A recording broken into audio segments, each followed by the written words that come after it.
Hello, good day to all my dear lovely students and welcome back to Michelle's Academy.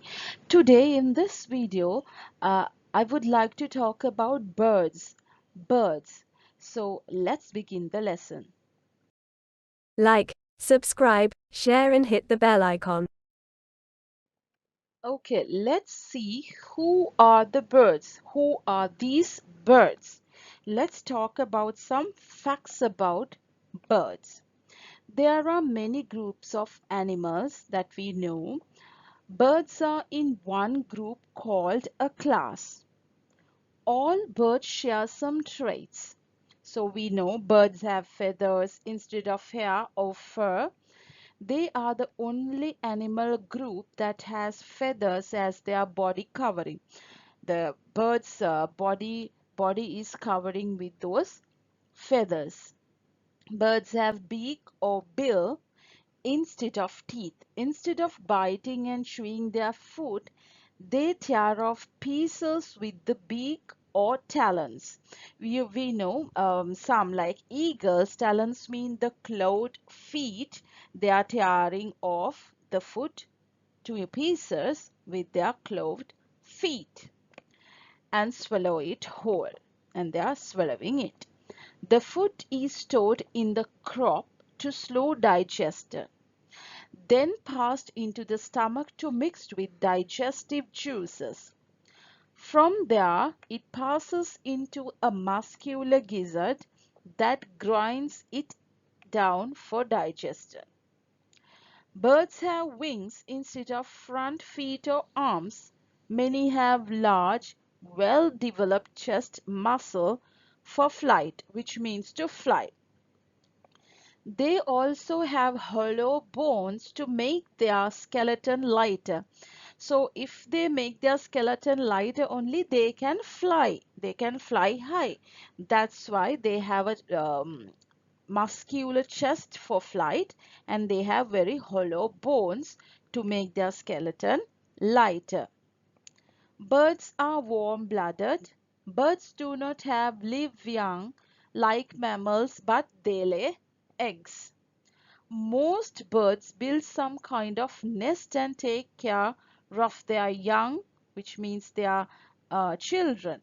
They are small babies, feeding them until they are old enough to find their own food until they can fly. Many birds fly south to warmer climates in winter, which means they migrate into other countries and return north in summer to feed and nest. Some birds are flightless, which means they can't fly. Some birds, we call them as birds, but they can't fly, such as ostrich, penguin. They have other ways to protect themselves than flight. Some run fast or swim or just have a powerful kick. So birds are vertebrate animals adapted for flight. You know that they can fly. Most birds can fly. Many birds can also run, jump, swim, and dive.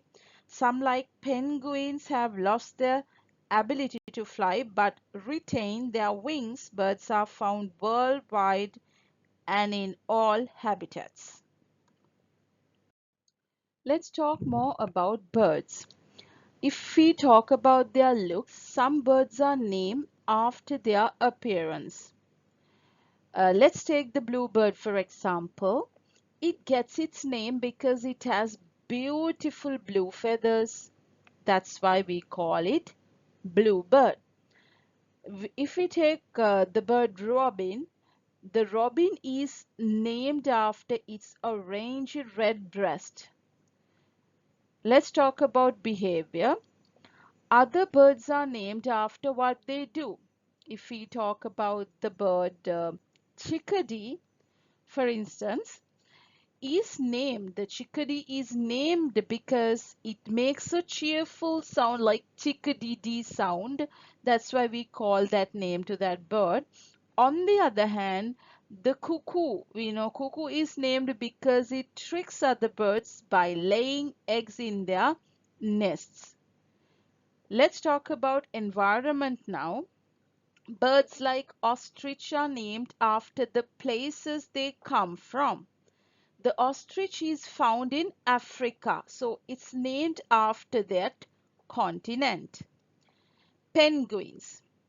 For examples, if we take penguins, penguins get their name from their black backs and white bellies. They have a white bellies and they have a black backs, which looks like a prettiest rope, right?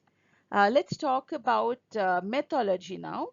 Some birds' names come from ancient stories like phoenix. If we talk about phoenix bird, phoenix is one such bird. It's mythical and is said to rise from its own ashes after burning up. Kids, we also have to be like a phoenix. We have to rise from our own ashes. So we also like a phoenix bird. Okay, my dear students, let's now talk about some common bird names in English. Eagle, eagle, sparrow, sparrow, owl, owl, hawk, hawk, pigeon, pigeon, crow, crow,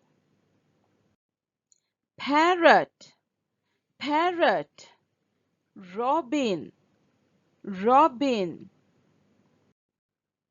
flamingo, flamingo, penguin, penguin, hummingbird, hummingbird, swan, swan,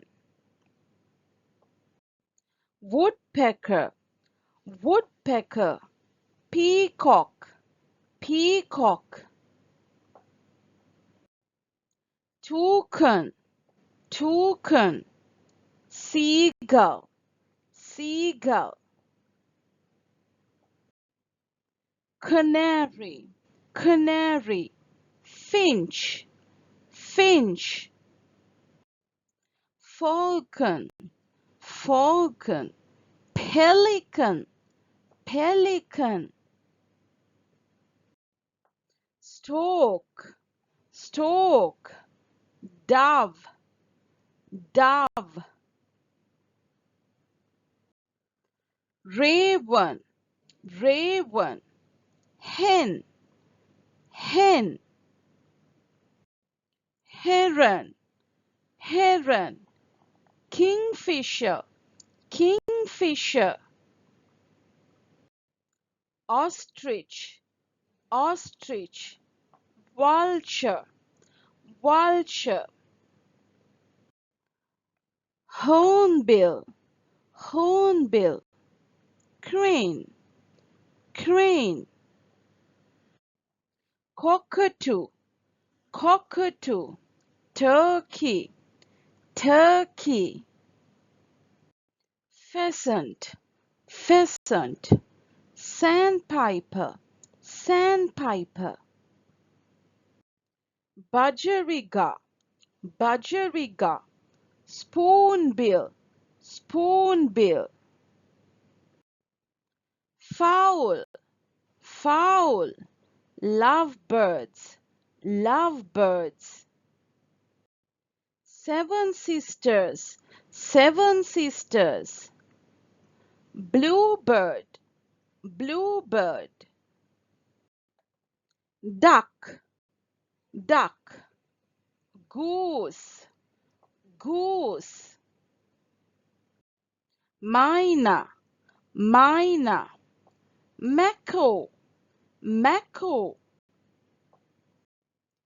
kiwi, kiwi, magpie, magpie, rooster, rooster, nightingale, nightingale, Okay, now I would like to give you the meaning of a claw and beak. So we'll see what is a claw. Animal claw. Claw it's a narrow arched structure that curves downward from the end of a digit in birds, like reptiles, mammals. So claws may be adapted for scratching, clutching, digging, or climbing. So birds have claws. Let's talk about beak. A beak is the hard pointed structure sticking out from a bird's face. The word beak refers to the bill on a bird, which protrudes from the face and is used for eating, grooming, and pecking. It's like a mouth.